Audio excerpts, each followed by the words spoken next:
Be advised, the opinions and views of the hosts and guests do not reflect those of the station.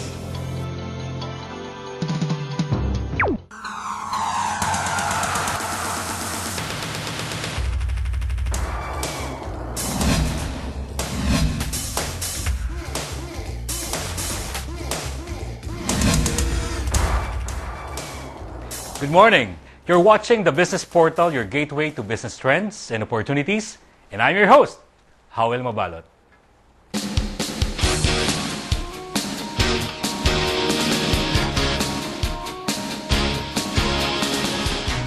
Once again, good morning everyone. You're watching GNN Channel 8 here in the Philippines and via G satellite all over the world, especially from Asia's Mongolia down to Sabah, Indonesia. We're being seen every Thursday from 10:45 to 11:45 a.m. and this is your show on the corporate world.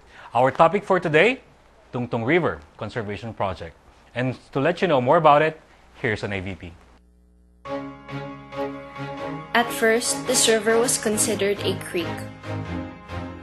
This uncharted and unnamed river is classified as a creek in official government records. Who would think that this creek would be full of species that would mark our interests? Welcome. This is the Tungtong River Conservation Project, also known as TRCP.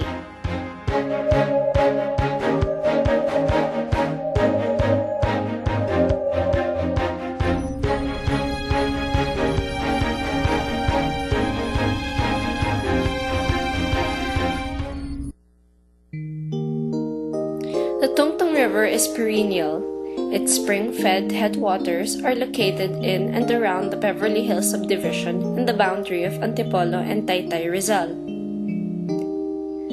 The river stretches for 15 kilometers and eventually connects to the Pasig River via the Mangahan floodway. The river's source is within a 15-minute hike from a non-stop, non-for-profit private school known as the Holistic Education and Development Center, or HEDCEN. We, the students of HEDCEN, have decided to adopt the river as a field laboratory for our environmental science classes.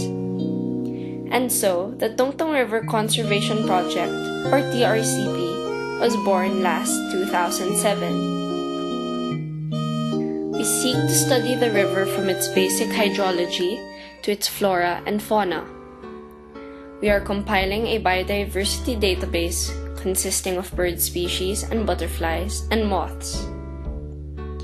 We are conducting surveys in nearby Antipolo City to determine if food establishments have practices that negatively impact the river in particular and the environment in general.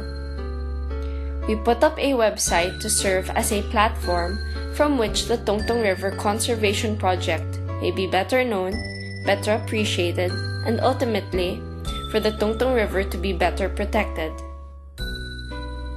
Because the water is still clean, species within the area of the river can benefit from it. Cows, for instance, can drink water that comes from it. But despite the water being clean, illegal settlers and other houses that are located near the area are contributing to the polluted state of the river. They do their laundry on the banks, or worse, they dispose their waste in the already filthy waters. This has led to some parts of the river being contaminated, full of trash. Big responsibilities cannot be shouldered if you cannot even handle small ones. How can we deal with bigger problems if we can't solve smaller ones? How can we even begin to dream of restoring the Pasig River if we can't even take care of our own backyard streams? Let us preserve the Tungtong River before it is too late. With willing students and faculty mentors, we are sure that our dream of restoring and conserving the Tungtong River as part of our natural heritage will someday come true. It can happen. It will happen.